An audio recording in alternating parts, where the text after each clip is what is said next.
Urdu novel Himalaya قسط number 149۔ وسیع اور اس عمارت کے ایک بڑے سے کمرے میں شیران بہت سی نگاہوں کا مرکز تھا۔ وہ ابھی تک بے ہوش تھا۔ اسے خون کی 5 بوتلیں دی جا چکی تھیں اور ڈاکٹروں نے اعلان کیا تھا کہ اب اس کی حالت تسلی بخش ہے۔ ایک اہم مشن بری طرح ناکام ہو چکا تھا اور اس کے خطرناک اثرات ابھی ظاہر نہیں ہوئے تھے۔ 8 لاشیں وطن واپس بھجوا دی گئی تھی اور چند اہم لوگوں کی آمد متوقع تھی۔ ہدایت ملی تھی کہ گرفتار شدہ شخص کو مکمل طبی سہولت دی جائے۔ اس کی زندگی بے حد ضروری ہے۔ جتنے لوگ اس عمارت میں موجود تھے بے حد سنجیدہ تھے۔ یہ عمارت اس ملک میں اس مشن کا ہیڈ کوارٹر تھی اور یہاں موجود تمام لوگ اس مشن سے متعلق تھے۔ ان کی نگاہ میں یہ کوئی معمولی بات نہیں تھی کہ 8 بہترین افراد موت کا شکار ہو گئے اور مشن مکمل طور پر ناکام رہا تھا۔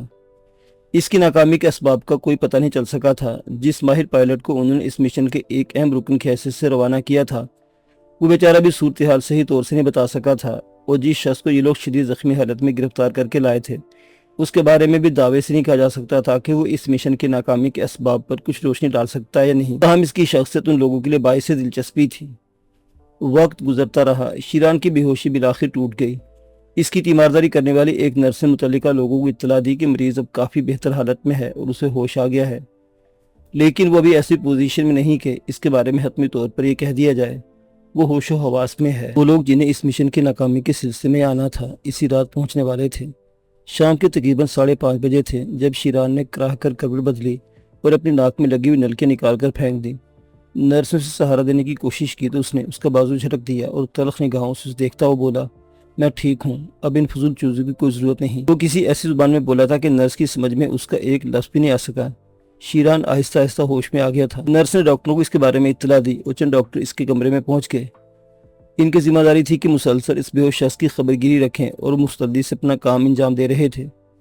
ڈاکٹروں نے نہایت ہمدردانہ انداز میں شیران سے گفتگو کی۔ سر، ہم آپ کا نام نہیں جانتے، لیکن یہ جو کاروائیاں کی گئی ہیں یہ آپ کی صحت کے لیے بہت ضروری ہیں۔ آپ کی بہت مہربانی ہوگی اگر آپ ہم سے اپنی صحت کے لیے تعاون کریں۔ شیران سپاٹ نگاہوں سے انہیں دیکھتا رہا، پھر اس نے آہستہ سے کہا، میں اب ٹھیک ہوں ڈاکٹر، براہ کرم اس قسم کے کام اب آپ نہ کریں۔ لہجہ نرم اور حیرت انگیز طور پر شریفانہ تھا، لیکن ڈاکٹر کو اس پر کوئی تعجب نہیں ہوا کیونکہ وہ شخص کی اصل کیفیت اور شخصیت سے ناواقف تھے۔ باہر طور بمشکل تمام شیران نے طاقت کی۔ وہ 2 انجیکشن قبول کیے تھے جو خود ڈاکٹر نے اس کے اپنے ہاتھ سے لگائے تھے۔ پھر اس نے کہا، میں بھوک محسوس کر رہا ہوں، کچھ کھانے کو دیا جائے مجھے۔ ٹھیک ہے، ہم اس کا انتظام کر دیتے ہیں، ڈاکٹر نے کہا اور نرس کو ہدایت کر دی۔ لیکن جو کھانا شیران کے سامنے پیش کیا گیا اسے اٹھا کر پوری قوت سے سامنے کے دروازے پر دے مارا۔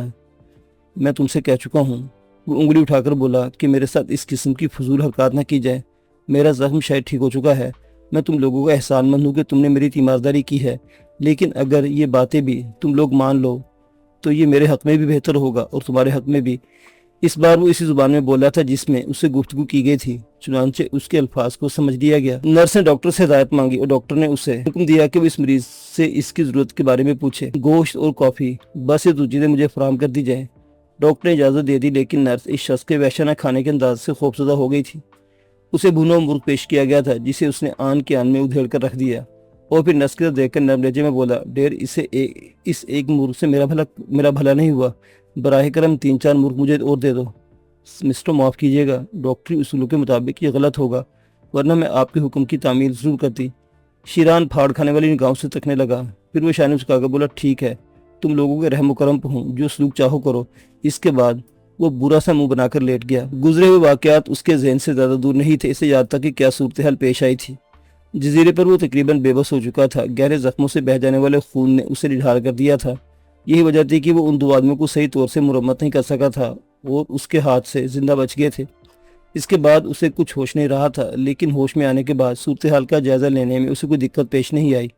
اس نے یہی فیصلہ کیا کہ یہ لوگ کس طرح اسے جزیرے سے اٹھا لائے ہیں اور غالباً جس جگہ وہ ہیں وہ کوئی ہسپتال ہے، چنانچہ یہاں کسی قسم کی حماقت کا مظاہرہ کرنا مناسب نہیں تھا۔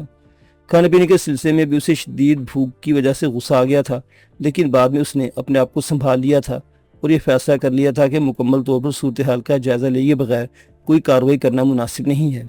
بہر تو تھوڑا سا کھانا کھانے کے بعد اسے بڑا سکون محسوس ہوا تھا۔ طبیعت میں فرحت کا احساس ہو رہا تھا۔ یوں لگتا تھا جیسے تھوڑا سا آرام اور سکون کے لمحات اس کے ذہن پر خوشگوار اثرات مرتب کرنے کا باعث بنے ہوں۔ البتہ آگے کے اقدامات بہت سوچ سمجھ کر کرنے تھے۔ لیڈی فورک ہلاک ہو چکا تھا اور وہ چوہے جس کا نام ڈیزی تھا نوٹوں کی گڈیوں کے ساتھ سمندر کی گہرائیوں میں پہنچ چکی تھی۔ شیران کو اس بات کا مکمل یقین تھا، لیکن حیرت تھی تو صرف اس بات پر کہ وہ کون لوگ تھے جو اسے اٹھا کر یہاں تک لائے اور انہیں اسے زندہ رکھنے کی مہربانی کیوں کی تھی۔ حقیقت بھی یہ تھی کہ اس بار شیران کو اپنی مکمل شکست کا یقین ہو گیا تھا اور بے ہوش ہونے کے بعد وہ لوگ چاہتے تو آسانی سے اس کی گردن کاٹ کر پھینک سکتے تھے، اس لیے وہ کوئی بھی ہوں انہوں نے بہر طور اس پر احسان کیا ہے، اور اگر اس احسان کی کسی شکل میں ادا کرنا پڑا تو وہ اس سے دریغ نہیں کرے گا۔ خود اس کی اپنی زندگی کے کوئی خاص مقاصد نہیں تھے، نہ کسی کے معاملات سے اسے کوئی دلچسپی تھی۔ رات کو اسے عمدہ قسم کا دودھ پینے کے لیے دیا گیا، 2 اور انجیکشن برداشت کرنا پڑے، اور اس کے بعد اس کی فرمائش پر کافی کا ایک بڑا سا مگ بھی اسے دے دیا گیا۔ وہ بالکل مطمئن اور مسرور تھا۔ نرس کو اس نے اپنا نام باربینو ہی بتایا تھا، حالانکہ یہ ذلیل نام ایک ایسی شخصیت کا بخشا ہوا تھا جس سے موت کے بعد بھی اسے بے پناہ نفرت محسوس ہو رہی تھی۔ بدقسمتی سے اگر ڈیزی زندہ رہ جاتی تو شیران کے اضطراب کا ٹھکانہ نہ ہوتا، اور وہ یہ سوچتا کہ اس لڑکی کی زندگی اس کے سینے پر بارے گرا بنی رہے گی۔ اسے کسی بھی طور فراموش نہیں کیا جا سکتا تھا، لیکن اسے اور شیلڈن کو موت کے گھاٹ اتارنے کے بعد مطمئن تھا کہ اسے دھوکہ دینے والے زندہ نہ رہ سکے۔ باقی رہا کرنسی کا معاملہ تو شیران کو اس کی کوئی فکر نہ تھی، بلکہ اس نے تو اس کے بارے میں سوچا بھی نہیں تھا۔ رات کے شاید 10:30 یا 11:15 بجے تھے جب چند افراد اس کے نزدیک پہنچ گئے۔ ان میں وہ ڈاکٹر بھی تھا جو اب تک خاص طور سے شیران کی دیکھ بھال کرتا رہا تھا۔ باقی 5 افراد اور تھے جو اعلیٰ قسم کے سوٹوں میں ملبوس شاندار شخصیتوں کے مالک تھے۔ شیران کے بستر کے گرد کرسی لگا دی گئی اور نرس کو کمرے سے نکال باہر کیا گیا اور دروازہ اندر سے بند کر لیا گیا۔ وہ سب شیران کو دیکھ رہے تھے۔ ان میں سے ایک دراز قامت شخص شیران کو دیکھ کر چونکا، اس کے نزدیک آیا اور جھک کر بغور اسے دیکھنے لگا۔ شیران کی نگاہیں اس سے ملی تو وہ ایک لمحے کے لیے آنکھوں میں آنکھیں ڈال کر دیکھتا رہا، پھر مسکرا کر پیچھے ہٹ گیا۔ شیران خاموشی سے دوسرے لوگوں کو دیکھنے لگا، پھر اس نے کہا، تم لوگ کون ہو اور کیا تماشا لگا رکھا ہے تم نے؟ مسٹر باربینو، آپ نے اپنا یہی نام بتایا تھا نا؟ ہاں یہی بتایا تھا میں نے، شیران نے اس شخص کو جواب دیا جو اس کے لیے قطعی اجنبی تھا۔ ہم آپ کی عیادت کے لیے آئے ہیں، کیسی طبیعت ہے اب آپ کی؟ نرس اور ڈاکٹر سے پوچھو، وہ تمہیں بہتر طور پر بتا سکیں گے۔ کیا یہ ممکن نہیں کہ آپ دوستانہ انداز میں ہم سے بات چیت کریں؟ شاید آپ کو پچھلے واقعات یاد آ گئے ہوں۔ ہم لوگ وہ ہیں جو آپ کو زخمی اٹھا کر لائے تھے، اور وہ دونوں چوہے کون تھے جو میرے زخمی ہونے سے فائدہ اٹھانے کی کوشش کر رہے تھے؟ ان کی لاشیں میں بھی آپ کے نزدیک دستیاب ہوئی تھیں۔ ان میں سے ایک شخص نے آگے بڑھ کر کہا، اور شیران کی آنکھوں میں مسرت کے آثار پھیل گئے۔ کیا واقعی؟ شیران نے مسرور لہجے میں پوچھا۔ ہاں، وہ شاید آپ کو زخمی کرنے کا باعث بنے تھے، لیکن آپ نے شدید زخمی حالت میں بھی انہیں نہیں چھوڑا۔ او نہیں، میرے زخم جو میری کمر پر موجود ہے گولیوں کے زخم ہیں۔ مجھ پر اسٹین گن سے گولیاں برسائی گئی تھیں جو اتفاق سے کارگر نہیں ہو سکی اور صرف مجھے زخمی کرنے کا باعث بنی۔ ان دونوں مجھے زخمی حالت میں پایا تھا اور میں نے دشمن سمجھ کر حملہ کیا تھا۔ کیا واقعی وہ دونوں ہلاک ہو گئے؟ ہاں، ان کی لاشیں اسی جزیرے پر چھوڑ آئے ہیں۔ وہ شخص جو شیران سے بات کر رہا تھا بھاری بھرکم بدن اور چھوٹے سے قد کا مالک تھا، لیکن چہرے سے نہایت زیرک اور موقع شناس آدمی معلوم ہوتا تھا۔ وہ جانتا تھا کہ اس وقت شخص سے کس انداز میں گفتگو کی جائے تاکہ جواب میں دوستی کا مظاہرہ ہو سکے، اور شاید وہ نفسیات دان بھی تھا اور چہرہ شناس بھی۔ اس نے یقیناً شیران کے بارے میں اندازہ لگا لیا تھا کہ وہ کس قسم کا انسان ہے، چنانچہ وہ اسی انداز سے گفتگو کر رہا تھا۔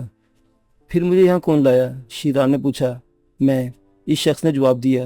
اوہ، تم اس جزیرے پر کیا کر رہے تھے؟ ہم ایک خاص مشن پر وہاں پہنچے تھے۔ میں سمجھ گیا، تمہارا تعلق کیا انہی لوگوں سے نہیں تھا جو طیارہ لے کر نقشے و جہازوں کے پرزے لینے کے لیے گئے تھے؟ شیران نے کہا، اور وہ سب ایک لمحے کے لیے ساکت ہو کر رہ گئے۔ ان میں سے ایک شخص نے ڈاکٹر کی طرف رک کر کے کہا، ڈاکٹر، کیا آپ مریض کی حالت بالکل بہتر محسوس کرتے ہیں؟ جی ہاں، آپ اندازہ لگا چکے ہوں گے، وہ حیرت انگیز قوتوں کا مالک ہے اور اس وقت اس کی اندرونی کیفیت بالکل نارمل ہے۔ تب براہ کرم آپ باہر تشریف لے جائیں، یہاں آپ کی موجودگی مناسب نہیں ہے۔ ڈاکٹر خاموشی سے باہر نکل گیا تھا۔ ایک دوسرے آدمی نے پلٹ کر دروازہ اندر سے بند کر دیا۔ کمرہ مکمل طور پر ساؤنڈ پروف تھا، اس لیے اندر کی آوازیں باہر جانے کا احتمال قطعی نہیں تھا۔ وہی شخص دوبارہ شیران کے نزدیک پہنچ گیا۔ میں جانتا ہوں کہ آپ شدید تکالیف سے گزر چکے ہیں مسٹر باربینو، اس کے باوجود ہم آپ کو تکلیف دے رہے ہیں۔ ہم امید کرتے ہیں کہ آپ ہمیں اپنا دوست سمجھتے ہوئے ہمارے لیے یہ تکلیف گوارا کریں گے۔ مجھے احساس ہے کہ تم لوگوں نے میری جان بچائی ہے، اور یہی احساس مجھے تمہارے سوالات کے جواب دینے پر مجبور کر رہا ہے۔ بہت بہت شکریہ۔ آپ نقشوں اور طیارے کے متعلق کیا جانتے ہیں؟ دیکھو، اگر تم ان معاملات سے متعلق ہو تو میں تمہیں پوری تفصیل بتا دیتا ہوں۔ اس کے بعد اگر تمہارے ذہن میں کوئی سوال ابھرے تو مجھ سے پوچھ لینا۔ ہم آپ کے شکر گزار ہوں گے مسٹر باربینو، بھاری بھرکم شخص نے کہا۔ وہاں پر، میرا مطلب ہے جزیرے پٹومیوں پر تمہیں جو لاشیں ملی، کیا تم نے ان کا جائزہ لیا؟ نہیں، اتفاق سے ہم اس ہنگامی کیفیت میں اس کا جائزہ نہیں لے سکے، بھاری بھرکم شخص نے ذہانت سے جواب دیا، کیونکہ پائلٹ اوسکی نے، اس کے ماتحت بشکن نے وہاں کے تمام حالات مینوں انہیں سنائے تھے، اس لیے یہ وہاں کی سچویشن سے پوری طرح واقف تھے، لیکن جو باتیں وہ لوگ نہیں بتا سکتے تھے وہ ان کے علم میں بھی نہیں تھی، اور دوبارہ اس جزیرے تک پہنچنے کا تصور بھی نہیں کیا جا سکتا تھا۔ انہی باتوں کی روشنی میں بھاری بھرکم شخص شیران سے گفتگو کر رہا تھا۔ تب اس نے کہا، کیا ان لاشوں کے متعلق کوئی خاص بات آپ بتانا چاہتے ہیں؟ ہاں، لیکن اس سے پہلے میں آپ سے کچھ پوچھنا چاہتا ہوں، فرمائے مسٹر باربینو۔ اس شخص نے مجسم اخلاق بن کر کہا۔ کیا تم لوگ روسی ہو؟ کیا مقصد یہ کہ کیا تمہارا تعلق ان لوگوں سے ہے جو ایڈی فورک کے ذریعے امریکی طیاروں کے پرزے اور ان کے ساخت کے نقشے حاصل کرنا چاہتے تھے؟ بھاری بھرکم شخص ایک لمحے کے لیے سکتے میں رہ گیا تھا۔ اسے امید نہیں تھی یہ شخص اس قدر معلومات رکھتا ہوگا۔ اس کے لیے فیصلہ کرنا مشکل ہو گیا تھا کہ اس بات کا کیا جواب دے۔ تاہم یہ تو ہو سکتا تھا کہ اس شخص کو اس اسپتال سے زندہ واپس نہ دیا جائے، اور یہ کام اس کے لیے قطعی مشکل نہ تھا۔ چنانچہ اس نے فیصلہ کر لیا کہ اس بات کا اعتراف کرنے میں اعتراض نہ کیا جائے۔ البتہ ایک بات کا فیصلہ کرنا اس کے لیے مشکل ہو رہا تھا، یہ معلوم کرنے کے بعد کہ اس کا تعلق طیارے کے پرزوں سے حاصل ہونے والوں میں سے ہے۔ باربینو کا رد عمل کیا ہوگا؟ تاہم ایک لمحے میں فیصلہ کر کے اس نے شیران کے سوال کا جواب دینا تھا۔ چنانچہ اس نے کہا، آپ کا خیال درست ہے مسٹر باربینو، ہم وہی لوگ ہیں، لیکن کیا آپ ان لوگوں سے اختلاف رکھتے ہیں جو کارروائی کر رہے تھے؟ میری مراد اپنے آپ سے ہے۔ نہیں، مجھے تم لوگوں سے اختلاف نہیں، دراصل میری دشمنی ایڈی فورک سے تھی۔ ایڈی فورک کے بارے میں تم یقیناً جانتے ہوگے، وہ آسٹریلیا کا ایک خطرناک گنڈا تھا اور تم لوگوں نے غالباً اسے کرائے پر حاصل کیا تھا۔ بہرطور اس نے اپنی کارروائی بڑے شاندار پیمانے پر انجام دی تھی، لیکن اسے یہ نہیں معلوم تھا کہ اس کا ایک بدترین دشمن اس کے پیچھے لگا ہوا ہے۔ کون تھا وہ دشمن؟ بھاری بھرکم شخص نے بے اختیار سوال کیا۔ میں، شیران مسکرا کر بولا، اور وہ سب ایک بار پہ حیرت زدہ رہ گئے۔ تمہارا ایڈی فورک سے کیا جھگڑا تھا؟ بھاری بھرکم شخص نے سوال کیا۔ کیونکہ تمہارا یہ سوال ان واقعات سے قطعی متعلق نہیں، اس لیے میں اس کا جواب نہیں دوں گا۔ ایڈی فورک سے میری دیرینہ دشمنی تھی، اور جلد یا بدیر میں اسے انتقام لینے کا فیصلہ کر چکا تھا۔ یہ اتفاق کی بات تھی کہ مجھے ان معاملات میں ملوث نظر آ گیا۔ شیلڈن نامی ایک شخص جو یہاں پر چھوٹے سٹور کا مالک ہے، کسی طرح تمہاری کارروائیوں سے باخبر ہو گیا تھا، اور اس نے ڈیزی نامی ایک مکار لڑکی اور دوسرے چند افراد کے ساتھ مل کر منصوبہ بنایا تھا کہ جب تم لوگ رقم لے کر جزیرے پٹو میں پہنچو گے اور ایڈی فورک اور اس کے ساتھی تمہیں نقشے فراہم کر دیں گے، تو وہ رقم ایڈی فورک سے قبضے میں پہنچنے کے بجائے ان لوگوں کے قبضے میں آ جانی چاہیے۔ میں صرف اتفاقات کے تحت ان کا اعلی کار بن گیا تھا۔ انہوں نے مجھے اس رقم میں بھی ایک معقول حصہ دینے کا وعدہ کیا تھا، لیکن تم لوگ اگر میری بات پہ یقین کر لیتے ہو تو کر لینا کہ مجھے رقم سے زیادہ ایڈی فورک سے دلچسپی تھی۔ ایڈی فورک کی بو پانے کے بعد میں اسے واپس زندہ نہیں چھوڑ سکتا تھا، چنانچہ میں صرف اسی لالچ میں وہاں گیا تھا، اور مجھے خوشی ہے کہ ایڈی فورک میرا شکار بن گیا۔ اس کے ساتھ ہی وہ لوگ بھی آپس میں جنگ و جدل کر کے ہلاک ہو گئے، کیونکہ ان میں سے ہر شخص اس $10 کی وہ رقم تنہا ہی حاصل کرنے کا خواہش مند تھا۔ آخری دو افراد جو باقی رہ گئے تھے، یعنی مسٹر شیلڈن اور وہ چوہیا ڈیزی، انہوں نے مجھے ہلاک کرنے کی کوشش کی، لیکن میں صرف زخمی ہو سکا، اور ان دونوں کو میں نے نوٹوں کے بریف کیس میں سمندر کی اتھاہ گہرائیوں میں دفن کر دیا۔ ممکن ہے اب ان کی لاشوں کے پنجر سطح سمندر پر ابھر آئے ہوں اور وہ نوٹ بھیگ کر سمندر کی تہہ میں پہنچ گئے ہوں، شیران نے تفصیل بتاتے ہوئے کہا۔ اوہ، تو تم اپنے ساتھیوں کی گولیوں سے زخمی ہوئے تھے؟ ہاں، اور اس کے بعد وہ پائلٹ اور اس کا ساتھی، میرا مطلب ہے وہ دونوں افراد جو بعد میں تم تک پہنچے تھے، بھاری بھرکم شخص نے پوچھا۔ بس اس وقت تک میرے بدن کا بہت سا خون بہہ چکا تھا اور میں شدید کمزوری کے عالم میں تھا، ورنہ وہ لوگ مجھے بے ہوش کرنے میں کامیاب نہ ہو پاتے۔ اب تم سے ایک اہم سوال ہے میرے دوست، یہ صرف اتفاق ہے کہ تم براہ راست ہمارے دشمنوں میں نہ نکلے، اور اگر نکل بھی آتے تو تمہاری شاندار شخصیت کے تحت تمہیں نقصان پہنچنا ہمارے بس کی بات نہیں تھی۔ مجھے صرف یہ بات بتاؤ کہ کیا ایڈی فورک نقشے اور جہازوں کے پرزے لے کر جزیرے تک پہنچا تھا؟ 100%۔ وہ تمہارے کام میں مخلص تھا، شیران نے جواب دیا۔ پھر کہاں گئے؟ میرا مطلب ہے نقشے اور طیارے کے پرزے۔ وہ اس نے جھاڑیوں میں چھپا دیے تھے تاکہ مناسب وقت پر تمہارے حوالے کر دیے جائیں۔ وہی رن وے کے قریب وہ جھاڑیاں موجود ہیں، اور اگر جزیرے کے مالک نے ان لاشوں کو دیکھ کر امریکی حکام کو اطلاع نہیں دی ہے تو پھر انہیں وہی ہونا چاہیے۔ مجھے اس بات سے کوئی غرض نہیں کہ تم وہ پرزے حاصل کر لیتے یا نہیں کرتے۔ اگر تم چاہو تو انہیں رن وے کے بائیں جانب کی جھاڑیوں میں تلاش کر کے حاصل کر سکتے ہو، باقی تمہاری تقدیر کا معاملہ ہے۔ شیران کے جواب پر وہ سب ہی شدید بے چینی کا شکار ہو گئے تھے۔ اس کے بعد بھاری بھرکم شخص نے شیران کا بازو پر ہاتھ رکھتے ہوئے کہا، تم نے جو کچھ بتایا ہے وہ ہمارے نہایت قیمتی اور قابل قدر ہے۔ ہم ایک بار پھر تمہیں اپنی دوستی کا یقین دلانا چاہتے ہیں۔ تم انتہائی مطمئن انداز میں یہاں وقت گزارا، جب بھی تمہاری حالت بہتر ہو جائے گی اور ڈاکٹر تمہیں چلنے پھرنے کی اجازت دیں گے تو ہم تمہیں تمہاری خواہش کے مطابق اس جگہ پہنچا دیں گے جہاں تم جانا چاہو۔ شیران نے گردن ہلا دی تھی۔ بھاری بھرکم شخص نے اس سے پرجوش مصافحہ کیا۔ دوسرے لوگوں نے بھی خوش اخلاقی سے گردنیں ہلائیں، اور اس کے بعد وہ سب دروازے سے باہر نکل گئے۔ دروازے سے باہر نکلتے بھاری بھرکم شخص نے اپنے ساتھیوں سے مستربانہ انداز میں کہا، انتہائی تکلیف دہ، انتہائی پریشان کن۔ اس میں کوئی شک نہیں جناب کہ ہم اپنے اس مشن میں ہی اناڑی پن کا ثبوت دے چکے ہیں، اور اس کی وجہ ان تمام افراد کی اچانک ہلاکت ہے جو ایک بہت ہی معمولی سی سازش کا شکار ہو گئے ہیں۔ بہرطور فوری طور پر وہاں سے معلومات حاصل کرائی جانی چاہیے کہ جزیرہ پومیٹو پر امریکی پولیس پہنچ گئی یا نہیں، اور کیا جھاڑیوں سے اس نے وہ اشیاء برآمد کر لی ہیں یا ابھی تک وہیں پوشیدہ ہیں۔ اگر جھاڑیوں کا راز بزرگ راز ہے تو ایک بار پھر اس سلسلے میں کوشش کر لی جائے۔ مسٹر کرٹ، میں آپ سے کچھ اور بھی کہنا چاہتا ہوں۔ اس طویل القامت شخص نے، جس نے شیران کو بغور دیکھا تھا، بھاری بھرکم شخص کے شانوں پر ہاتھ رکھتے ہوئے کہا، جی فرمائیے۔ تنہائی، براہ کرم تنہائی۔ تو پھر تشریف لائیے میرے ساتھ۔ آپ لوگوں کو پتہ چل گیا کہ اب میں کیا چاہتا ہوں۔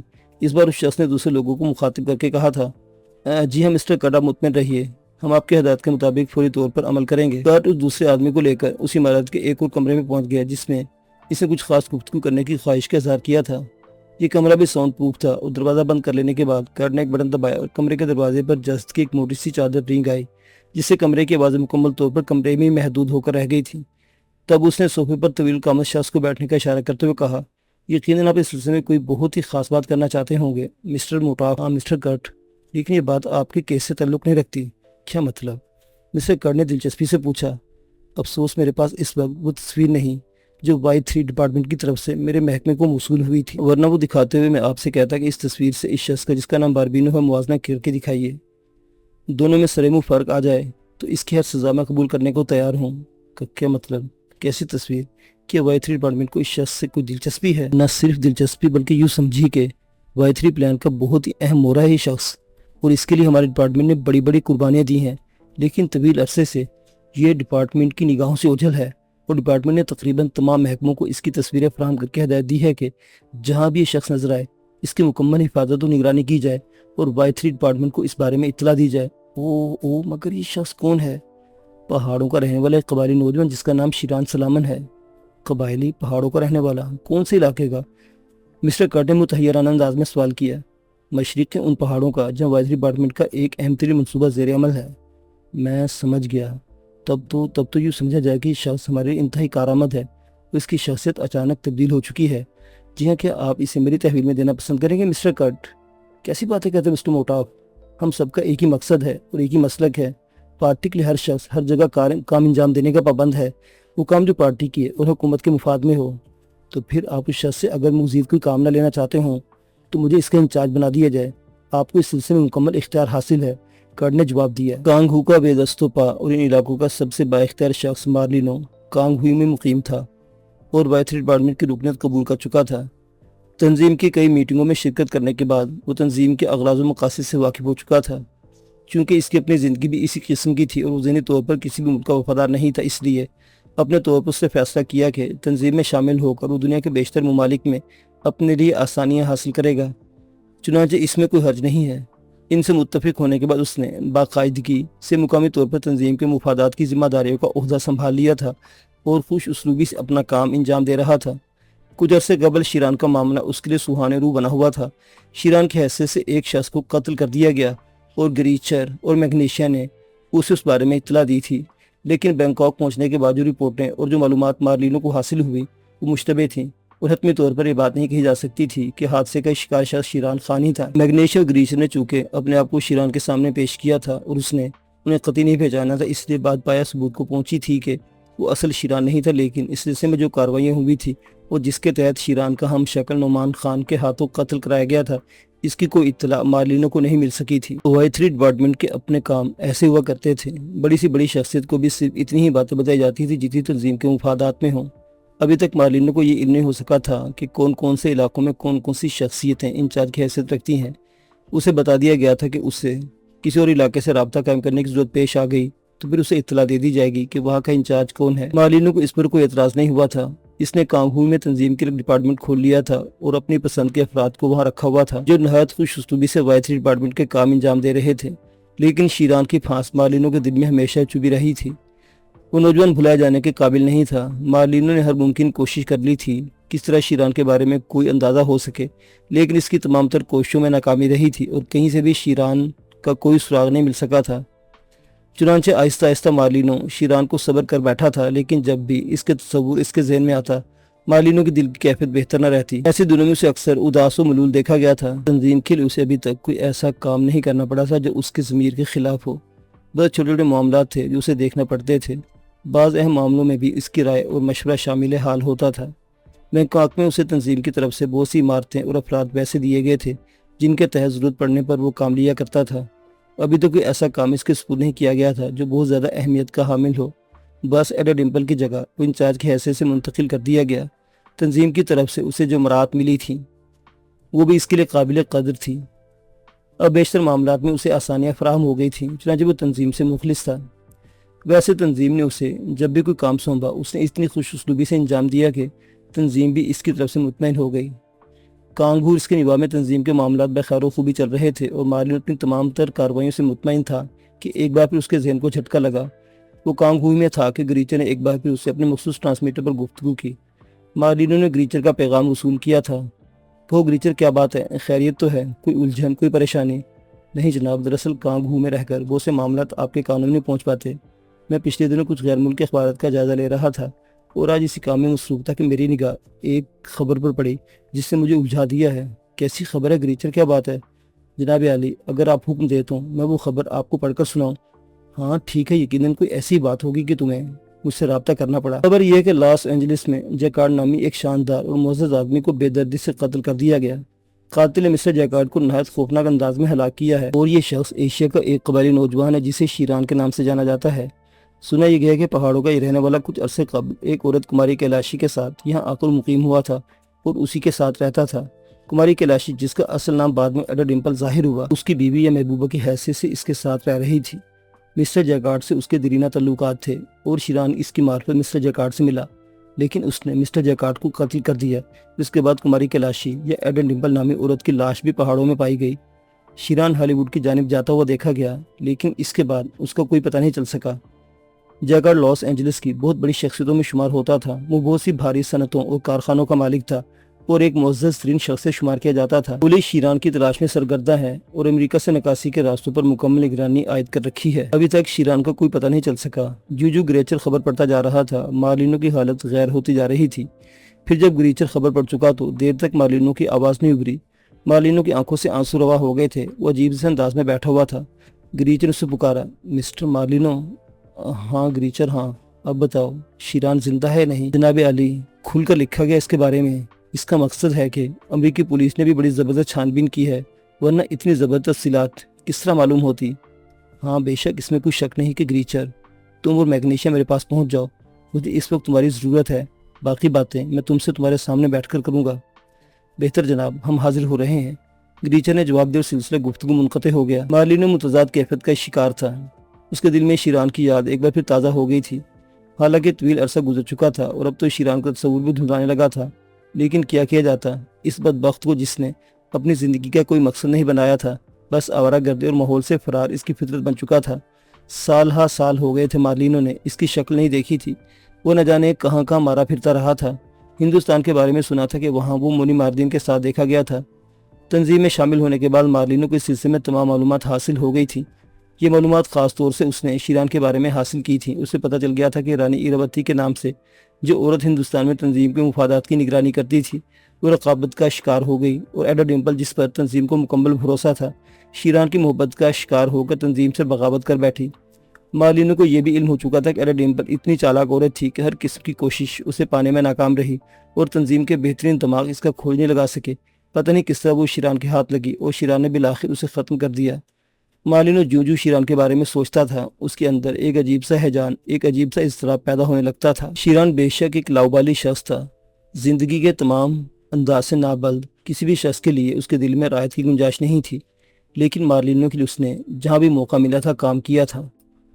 ہینڈ ٹرک اور ڈاکٹر بریٹو کا قاتل معمولی بات نہیں تھی۔ یہ دونوں اتنے خطرناک افراد تھے کہ ان کے بارے میں کوئی مجرمانہ کارروائی کرنے کا تصور بھی نہیں کیا جا سکتا تھا، لیکن شیران نے انہیں بھی موت کے گھاٹ اتار دیا تھا، اور اس کے بعد وہ مارلینو کے ان دشمنوں کو نہیں بھولا تھا جنہوں نے مارلینو پر مظالم کیے تھے۔ شیران کسی کے لیے کچھ بھی ہو، لیکن مارلینو کے لیے وہ بہت مخلص تھا اور اس سے محبت کرتا تھا۔ مارلینو کی آنکھوں سے آنسو روا رہے۔ پھر جب اس کے ایک خادم نے دروازے پر دستک دی تو وہ آنسو خشک کر کے اٹھ کھڑا ہوا۔ اس نے خود اپنے پاؤں پر چل کر دروازہ کھولا۔ یہ مصنوعی پاؤں اور مصنوعی ہاتھ اب اس کے اجنبی نہیں تھے۔ خادم سے گفتگو کرنے کے بعد وہ پھر اپنی جگہ آ کر بیٹھا۔ شیران کو تلاش کرنا ضروری تھا، اسے نظر انداز نہیں کر سکتا تھا۔ چنانچہ تھوڑی دیر کے بعد اس نے فیصلہ کیا کہ تنظیم کو کم از کم ایڈا ڈمپل کی موت کے بارے میں اطلاع دے دی جائے۔ وائی 3 ڈپارٹمنٹ کے انچارج وائی 38 سے رابطہ ایسے ہی خصوصی موقع پر قائم کیا جاتا تھا جب کوئی بہت ہی اہم بات درپیش ہو، لیکن وائی 3 کے اس رابطے پر کوئی پابندی نہیں تھی۔ چنانچہ جب مارلینو نے ڈپارٹمنٹ کو اپنا کوڈ نمبر بتایا تو خود اس کا رابطہ وائی 38 سے قائم کرا دیا گیا۔ مخصوص قسم کے وسیع حیطۂ عمل کے ٹرانسمیٹر پر اشارہ موصول ہوا۔ اس کے بعد وائی 38 کی جانی پہچانی آواز ابھری، کانگو کے سب سے بڑے آدمی کو میری طرف سے سلام. کہو مارینو کیا بات ہے؟ میں نے ضروری سمجھا کہ سر آپ کو اطلاع فراہم کر دی جائے جو مجھے حاصل ہوئی ہے. امریکی اخبار کا مطالعہ کرتے میرے ماتحت نے مجھے ایڈا ڈمپل کی موت کی اطلاع دی ہے اور بتایا کہ ایڈا ڈمپل لاس اینجلس سے ہالی ووڈ جانے والی سڑک پر مردہ پائی گئی ہے. مجھے یقین تھا کہ اطلاع آپ کے لیے مفید ہوگی اور آپ کو یہ بھی معلوم ہوا ہوگا کہ مسٹر مارینو کے ایڈا ڈمپل شیران نامی شخص نے قتل کیا ہے اور اس سے پہلے وہ اس لاس اینجلس کے ایک خطرناک آدمی مسٹر جیکارڈ کو ختم کر چکا ہے. مسٹر جیکارڈ کو سمجھیے کہ لاس اینجلس کے بے تاج بادشاہ تھے اور وہاں کافی صاحب اختیار تھے. یہ جیسے شخص کو قتل کر دینا عام بات نہیں ہے، لیکن قاتل وہ تھا جس نے ایڈا ڈمپل جیسی خطرناک عورت کو قتل کر دیا. وہ گویا اطلاع آپ تک پہنچ چکی ہے، مارینو نے آہستہ سے کہا. ہاں، ہمیں عالمی واقعہ سے پوری طرح باخبر رہنا ہوتا ہے مسٹر مارینو. ویسے خوشی کی بات ہے کہ آپ نے اپنا فرض پورا کرتے ہوئے ہمیں اطلاع دی. یقیناً آپ کو ایڈا ڈمپل کے بارے میں تفصیلات معلوم ہوں گی، اور اگر میں آپ سے بھی کہوں کہ مسٹر مارینو کہ آپ کے اور شیران کے تعلقات کو بخوبی علم ہے، اور اس بات کا بھی کہ شیران جیکارڈ کو آپ کے نام پر قتل کیا ہے. Y38 کے الفاظ مارینو کے کافی تعجب خیز تھے. اس نے متحیرانہ انداز میں کہا، گڈ، گویا آپ کی معلومات میرے بارے میں بھی کافی ہیں. ہاں مسٹر مارینو، Y38 ڈپارٹمنٹ اپنے معزز ساتھی سے پوری طرح باخبر رہتا ہے اور ان کے ہر طرح کے مفادات کی نگرانی بھی کرتا ہے. آپ نے محسوس کیا ہوگا کہ جو ذمہ داریاں آپ کو سونپی گئی ہیں اس میں آپ کو تنہا نہیں چھوڑا گیا، بلکہ ہم ہر جگہ آپ کے ساتھیوں کی خبرگیری بھی رکھتے ہیں. ہاں، مجھے اس کا اندازہ ہے. ایڈا ڈمپل کے بارے میں بھی آپ کو تفصیلات فراہم کر دی گئی تھیں کہ وہ شیرانی کے لیے تنظیم سے باغی ہو گئی تھی، لیکن اطلاع ہمارے لیے بھی دلچسپ ہے اور کس قدر حیرت انگیز تھی کہ ایڈا ڈمپل کماری کیلاشی کی حیثیت سے خود شیران کے ساتھ تھی. وہ اعلیٰ پائے کی عورت تھی مسٹر مارینو، جو محبت کے ہاتھوں مجبور ہو گئی تھی، ورنہ شیران کی بس کی نہیں تھی، جو عورت تنظیم کے ہاتھ نہیں آ سکی اور جس نے صحیح معنوں میں تنظیم کو پیشانی پر دھبا لگا دیا. بھلا وہ شیران کے قابو میں کس طرح آ سکتی تھی؟ لیکن انسانی فطرت کے کچھ پہلو اتنے کمزور ہیں کہ وہ مار کھا ہی جاتا ہے. میں آپ کو اس کے علاوہ بھی تازہ ترین اطلاعات فراہم کرنا چاہتا ہوں، کیونکہ اتفاق سے اس موضوع پر کل ہی گفتگو ہوئی ہے، تو میں آپ کو اس سے لا علم نہیں رکھ سکتا. کوئی اور بات ہے جناب عالی؟ ہاں مسٹر مارینو، شیران ایڈا ڈمپل اور جیکارڈ کو قتل کرنے کے بعد ہالی ووڈ پہنچا اور وہاں ایسی سازش میں شریک ہو گیا جو براہ راست ہمارے خلاف نہیں تھی، لیکن جس سے براہ راست ہمیں نقصان پہنچا ہے. ایک ایسا معاملہ تھا جس میں ہمارے کچھ لوگوں کو ایک مخصوص علاقے میں کام کرنا تھا. شیران چند جرائم پیشہ افراد کے ساتھ ہمارے خلاف کام کرنے پر آمادہ ہو گیا، لیکن جہاں تک میری معلومات کا تعلق ہے اور جو بیان شیران نے اس بارے میں دیا ہے، اس سے پتہ چلتا ہے کہ وہ صرف ایک شخص کی ہلاکت کے لیے اس کام میں شریک ہوا تھا، کیونکہ اس کے بعد اس نے جو کارروائیاں کی ہیں ان سے بات صاف ہو گئی ہے کہ وہ جرائم پیشہ افراد کے مقاصد کا حامی نہیں تھا. مختصر یوسنوں کے $10 لاکھ کی رقم تھی جسے لوٹنے کے لیے جرائم پیشہ افراد نے ایک پروگرام بنایا تھا اور شیران بھی اس میں شامل تھا. ہمارے کئی آدمیوں کو ہلاک کرنے کے بعد ان لوگوں میں آپس میں غالباً رقم پر پھوٹ پڑ گئی اور شیران نے نوٹوں سمیت انہیں ہلاک کر کے غرق کر دیا. اس کا مقصد ایڈی فورک نامی ایک شخص کو قتل کرنا تھا جو ہمارے لیے کام کر رہا تھا، اور اس نے ایڈی فورک کو ہلاک کر دیا، لیکن شدید زخمی حالت میں ہمارے ہاتھ لگا اور اب وہ ہماری تحویل میں ہے. اس نئے انکشاف نے ایک بار پھر مارینو کو انگشت بدندہ کر دیا تھا. چند لمحات کی خاموشی کے بعد اس نے کہا، گویا شیران اب آپ کی تحویل میں ہے جناب. ہاں مسٹر مارینو، وہ کہاں ہے؟ کہ میں اس بارے میں کچھ پوچھ سکتا ہوں؟ فی الحال اس کی تفصیل نہیں بتائی جا سکتی، لیکن تم سے اس کے سلسلے میں کچھ کام لینے پر غور کیا جا رہا ہے. میں سمجھا نہیں مسٹر مارینو. ایڈی فورک کے بارے میں بھی ہماری اطلاعات یہی ہیں کہ وہ آپ کے دشمنوں میں شامل تھا، یعنی ان لوگوں میں سے جنہوں نے آپ کو نقصان پہنچایا تھا. یہ درست ہے جناب، بالکل درست ہے، اور میں اس بات کا اعتراف کرنے کو کوئی محسوس نہیں کرتا کہ شیران نے میرے ان تمام دشمنوں کو قتل کرنے کا بیڑا اٹھایا تھا، اور آپ کی اس نئی اطلاع کے بعد اب میرے 4 دشمنوں کو ہلاک کر دیا ہے. میں آپ سے بیان نہیں کر سکتا جناب کہ میں کتنا خوش ہوں. البتہ مجھے افسوس ہے کہ وہ آپ کی راہ میں مزاحم ہوا، لیکن ایک بات آپ بھی سن لیجئے، وہ دولت کا خواہش مند نہیں ہے. دولت اس کے لیے ایک بے مقصد حیثیت رکھتی ہے. وہ عجیب و غریب فطرت کا مالک نوجوان ہے جناب. وہ کسی سے محبت نہیں کرتا، لیکن جب کسی سے متاثر ہوتا ہے تو اپنی زندگی اس کے لیے وقف کر دیتا ہے. میں اس کے بارے میں حتمی طور پر کوئی بات نہیں کہہ سکتا. البتہ ایک درخواست ضرور کرنا چاہتا ہوں آپ سے، اسے محفوظ رکھا جائے، اسے کوئی سزا نہ دی جائے. یہ میری درخواست ہے آپ سے، اور مجھے یقین ہے کہ میری اس پہلی درخواست کو ضرور قبول کر لیا جائے گا. نہیں مسٹر مارلینو، نہیں. شیران کو نقصان پہنچانے کا کوئی ارادہ ہمارے ذہن میں نہیں ہے. ایسے چھوٹے موٹے واقعات تو ہوتے ہی رہتے ہیں، اور پھر براہ راست وہ ہمارے خلاف کسی سازش میں مرتکب نہیں ہوا، بلکہ چند جرائم پیشہ افراد کے ساتھ مل کر ایک ایسے مقصد کی تعمیل کے لیے آمادہ ہو گیا تھا جس کے ذہن میں تھا، یعنی ایڈی فورک کا قاتل. بہرطور اب وہ ہمارے پاس ہے اور بہتر حالت میں ہے. کوئی پریشانی کی بات نہیں. آپ اس کے سلسلے مجھ سے کیا کام لینا چاہتے ہیں جناب؟ مارلینو نے پوچھا. اس کی تفصیل آپ کو بعد میں بتا دی جائے گی مسٹر مارلینو. کیا شیران کو میرے حوالے کیا جا سکتا ہے؟ یقیناً، لیکن اس کے لیے آپ کو تھوڑا سا انتظار کرنا ہوگا۔ کہ آپ اس کے تحفظ کی ضمانت دیتے ہیں؟ مطلب؟ Y38 نے پوچھا۔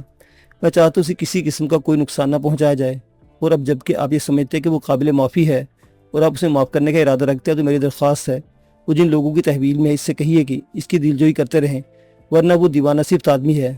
اگر اسے لوگوں سے پرخاش ہو گئی یا کوئی ایسی بات ہوئی جو اس کی مرضی کے خلاف ہوئی تو پھر وہ آپ کا دوست نہیں رہ سکے گا۔ شیران کے بارے میں ہم شاید اتنا ہی جانتے ہیں مسٹر مارلینو جتنا آپ مطمئن رہیے، اسے کوئی نقصان نہیں پہنچے گا۔ وہ میرے پاس کب تک پہنچ جائے گا؟ اس کا کوئی وقت متعین نہیں کیا جا سکتا۔ میں چاہتا ہوں جناب کو مجھے سلسلے میں تمام تر تفصیلات جلد از جلد بتا دی جائیں۔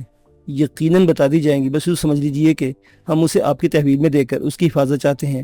شیران ہمارے ایک قیمتی شخصیت کا مالک ہے، بس اس سے زیادہ تفصیل ابھی آپ کو قطعی نہیں بتائی جا سکتی۔ امید ہے آپ مطمئن ہو گئے ہوں گے۔ بہت بہت شکریہ جناب، مارلینو نے جواب دیا۔ پھر دوسری طرف سے سلسلہ منقطع ہو گیا۔ جیکارڈ کی قتل کی اطلاع گریچر نے دی تھی، اور یہ نئی اطلاع یعنی ایڈی فورک بھی قتل ہو گیا۔ مارلینو کے دل میں شیران کی محبت کے طوفان امڑنے لگے۔ بہرحال اس کے بعد وہ بڑی بے چینی سے گریچر کا منتظر رہا تھا۔ گریچر اور میگنیشیا بالآخر کانگہو پہنچ گئے۔ مارلینو نے ان کو پرتپاک استقبال کیا، جبکہ وہ دونوں متفکر تھے۔ تم دونوں کو علم ہے کہ جیکارڈ کے علاوہ اس نے ایڈی فورک کو بھی قتل کر دیا ہے۔ ان 4 کتوں کا خاتمہ ہو گیا ہے شیران کے ہاتھوں، جنہوں نے میری زندگی کو داغدار کیا تھا، جنہوں نے ایک مظلوم انسان پر ظلم کیا تھا۔ تم نے محسوس نہیں کیا گریچر اور میگنیشیا کے شیران ہمیں بھولا نہیں ہے۔ وہ جو کچھ بھی ہے اس کے بارے میں دعوے سے بات کہی جا سکتی ہے کہ شاید وہ دنیا میں کسی کو نہیں چاہتا، ہر شخص کو دھوکہ دے سکتا ہے، ہر شخص کے ساتھ درندگی کر سکتا ہے، کوئی بھی اس کے راہ میں مزاحم ہو تو اسے نہیں چھوڑتا۔ لیکن میں اس بات کی تردید کرتا ہوں کہ وہ محبت کرنے والا ہے۔ وہ ایک ایسی ٹھوس چٹان ہے جس میں کوئی رکھنا نہیں پڑ سکتا۔ جس مقصد کو اپنا لے وہ مقصد اس کے ذہن میں کبھی فنا نہیں ہوتا۔ مجھے آج بے پناہ خوشی نصیب ہوئی ہیں۔ مجھے اس کی نئی اطلاع ملی ہے، جبکہ اس کے بارے میں الجھنوں کے شکار تھے۔ اس بات کا بھی احساس ہوا کہ مارلینو کو نہیں بھولا، وہ روزمرہ زندگی کے مشاغل میں مجھے یاد رکھے ہوئے ہے۔ اس نے جیکارڈ کو قتل کیا، نہ جانے کتنے مفادات کو قربان کر کے۔ تم یقیناً میگنیشیا کے جیکارڈ معمولی شخصیت کا مالک نہیں تھا، اور پھر اس کے گھر میں جا کر قتل کرنا۔ ارے تم غور تو کرو، شیران کیا چاہتا؟ کوئی مقابل ہے اس کا؟ کوئی اس کے سامنے آ سکتا ہے؟ مجھے جیکارڈ کو اس نے اس کے گھر میں جا کر قتل کیا۔ لاس اینجلس کا وہ بیتاج بادشاہ تھا، امریکی پولیس اس کے آگے پیچھے ہو گئی، لیکن خدا کا شکر ہے اسے تحفظ مل گیا۔ گریچر اور میگنیشیا مارلینو کی اس کیفیت کو محسوس کر رہے تھے، لیکن مارلینو الفاظ میں چکا دیا۔ تحفظ مل گیا ہے؟ میں سمجھی نہیں جناب۔ میگنیشیا بولی۔ ہاں، اب وہ محفوظ ہاتھوں میں ہے، اور یقیناً اس کی حفاظت کی جائے گی۔ کم از کم مجھے اطمینان ضرور ہو گیا ہے، اب وہ امریکی پولیس کے ہاتھ نہیں لگے گا۔ کیا آپ اس سلسلے میں مزید تفصیلات بتانا پسند کریں گے جناب؟ میگنیشیا نے پوچھا۔ یوں سمجھ لو کہ وہ تنظیم کی پناہ میں آ چکا ہے۔ حالانکہ اس نے تنظیم کے خلاف کام کیا ہے، لیکن یہ لوگ اسے محفوظ رکھنا چاہتے ہیں۔ کیوں؟ آخر کیوں؟ وہ مشکل تمام مارلینو نے مختلف الفاظ میں گریچر اور میگنیشیا کو ایڈی فورک کے قتل کے بارے میں بتایا۔ ایڈر ڈمپل پر گفتگو ہوتی رہی، اور بہت دیر تک یہ لوگ بیٹھے شیران کے بارے میں بات چیت کرتے رہے۔ مارلینو نے کہا، میں نے تمہیں اس لیے بلایا تھا کہ تمہیں فوری طور پر امریکہ روانہ کر دوں، اور وہاں پر تم شیران کو تلاش کر کے مجھ تک لانے کی کوشش کرو۔ لیکن اب اس پروگرام میں فوری طور پر تبدیلی پیدا کر دی گئی ہے۔ مطمئن رہو، شیران یقیناً ہمارے پاس پہنچ جائے گا۔ بس یوں سمجھ لو کہ کچھ عرصہ گزر رہا ہے کہ وہ ہمارے پاس آ جائے گا۔ یہ خوشی کی بات ہے جناب۔ ویسے اگر آپ حکم دیں تو ہم وہاں جا کر اس کی نگرانی کریں اور اسے تحفظ فراہم کریں۔ نہیں گریچر، میرا خیال ہے اب اس کی ضرورت نہیں۔ تمہارا بہت بہت شکریہ، اب آرام کرو، مارلینو نے کہا، اور گریچر اور میگنیشیا خاموش ہو گئے۔ اس کے بعد مارلینو سے کچھ کہنے کی گنجائش نہیں تھی۔ دوسرے دن وہ کانگہو سے واپس چلے آئے۔ اب مارلینو کی اضطراب میں اضافہ ہوتا جا رہا تھا۔ وہ معلوم کرنا چاہتا تھا کہ تنظیم شیران سے کیا دلچسپی رکھتی ہے، اور اس سلسلے میں اب اس کے ذہن میں شدید تجسس پیدا ہو چکا تھا۔ وہ تنظیم کے ساتھ خلوص دل سے شامل ہوا تھا، اور جو اغراض و مقاصد اس کے سامنے آئے تھے، ان میں مارلینو اپنا کردار ادا کرنے میں کوئی برائی محسوس نہیں کی تھی۔ لیکن تنظیم شیران میں اس قدر دلچسپی کیوں لے رہی ہے، یہ جاننا ضروری تھا۔ اس کے لیے مارلینو نے فیصلہ کیا کہ اپنے طور پر کام کرے گا۔ بے شک یہ کام تنظیم کے خلاف ہوگا، لیکن اس کی اپنی معلومات میں اضافہ کرنے کے لیے سب کچھ کیا جائے گا۔ اس کے لیے اس کا ذہن مناسب منصوبے بنانے لگا۔